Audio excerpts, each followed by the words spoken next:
la CAPCA, la communauté d'agglomération Priva, a eu vent de ce projet que vous faites et vous missionne pour réfléchir à un aménagement sur la Dolce Via. Là, en effet, vous allez retrouver dans ce dossier le cahier des charges, donc les 2 lieux choisis, et vous devez concevoir un projet d'aménagement qui propose de nouveaux usages du lieu. La structure devra être essentiellement à base de bois et mettre en jeu une ou plusieurs formes d'énergie renouvelables. Et si votre projet est retenu, vous devrez être capable d'expliquer le jour de l'inauguration comment votre aménagement s'intègre dans le paysage environnant, les formes d'énergie qu'elle met en jeu et comment elle correspond à l'histoire du lieu.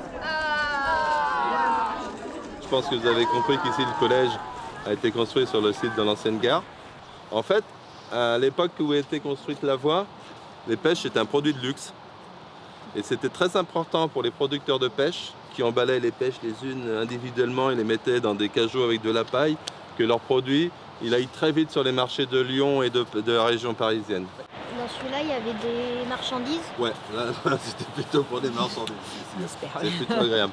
Donc effectivement, c'est le transport routier qui a mis le coup de grâce un petit peu au trafic de cette voie, bon, qui était petite, qui était étroite. Et du coup, il a fallu penser à autre chose en termes d'occupation de l'espace. Voilà. Ouais. Du coup, ce qu'on entend là, c'est aussi la question de l'évolution des usages et aussi des paysages. Que voilà, le train est passé par là, aujourd'hui c'est les vélos, les rollers, les promeneurs, et demain on ne sait pas forcément quels vont être les futurs usages. C'est votre lieu. Ça va être l'endroit où on va travailler ensemble sur les différents moments de l'année. Cascade, rivière, tuyau, mousse, végétation et rochers. C'est vrai qu'on parlait aux grandes cités, que les immeubles tous les jours, nous on voit de la, j'ai oublié comment ça s'appelle, de la nature. Et voilà. Vous allez réfléchir pendant 10 minutes chacun à cet aménagement et vous allez devoir inventer quelque chose qui n'existe pas.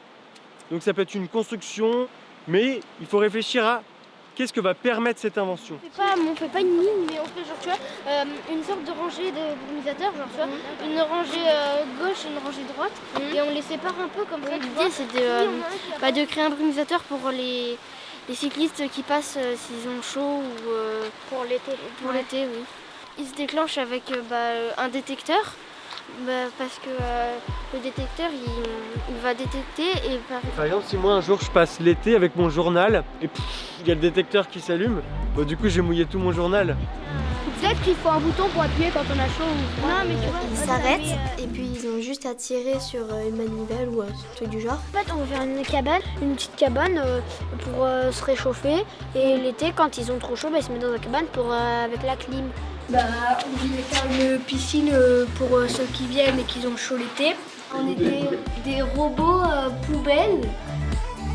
C'est des vélos électriques, tu le reposais, il fallait le rebrancher pour qu'il charge.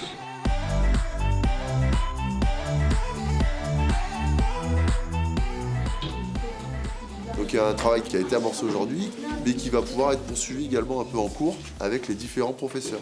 Que ce soit avec Madame Lévesque qui sera avec nous vendredi, Madame Dupont qui est là, moi en sciences physiques, mais également en arts plastiques et également en mathématiques. Du coup, vous allez essayer de vous rapprocher au plus près entre votre imaginaire et la réalité. Ça passe par des mathématiques, des proportions. Vous comprenez, entre l'idée et la réalité, vous allez essayer d'y arriver, de faire la fusion.